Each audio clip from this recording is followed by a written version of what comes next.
मैं आपको सावधान कर रहा हूं कि कांग्रेस भस्मासुर है और बहुत ही जल्दी आपको ठिकाने लगाने का काम करेगी।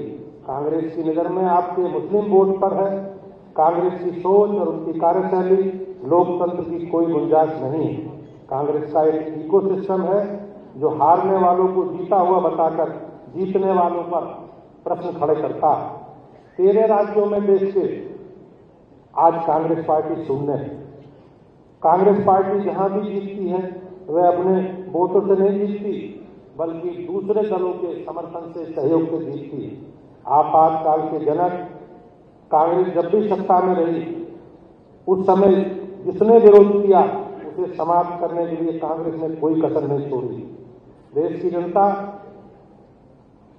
ज्यादा बार धारा 356 का इस्तेमाल करके विपक्षी सरकारों को बर्खास्त करने का काम, गिराने का काम, चुनी हुई लोकतांत्रिक सरकारों को गिराने का काम कांग्रेस पार्टी ने किया है। पिछले 3 चुनावों में कांग्रेस ने प्रदेश में अलग अलग दलों के साथ जाकर अपना स्वाद ठीक हो उन सभी पार्टी को रसद में पहुंचाने का काम किया है। इसलिए आज दलित मंचों की पार्टी के झूठ बोलकर अन्य दलों के वोट भले ही उन्हें लेने का प्रयास किया, लेकिन कभी कांग्रेस ने दलितों का, कमजोर लोगों का भला नहीं किया। 25 जून को आपातकाल के दिवस को माने संविधान की हत्या के दिवस घोषित करने के लिए ये कार्य समिति माननीय नरेंद्र मोदी जी का, प्रधानमंत्री जी का हार्दिक अभिनंदन करती है। भारतीय जनता पार्टी एकमात्र पार्टी है जो अपनी विचारधारा पर अड़ी है। कांग्रेस पार्टी का कोई वैचारिक आधार नहीं है।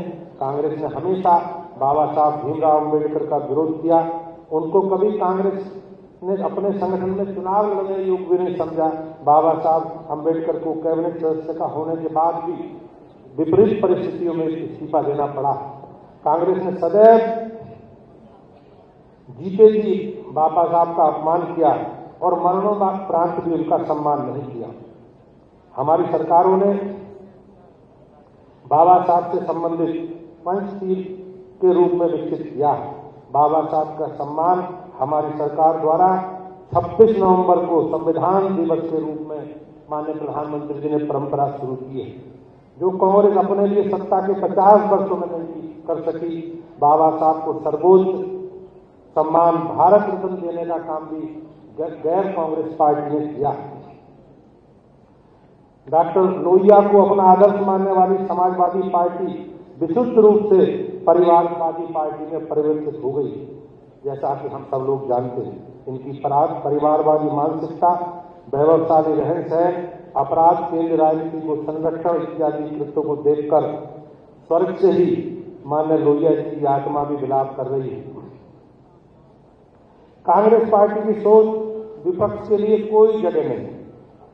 अगर कोई विरोध करता है तो कांग्रेस पार्टी उसे समाप्त करने का काम करती है।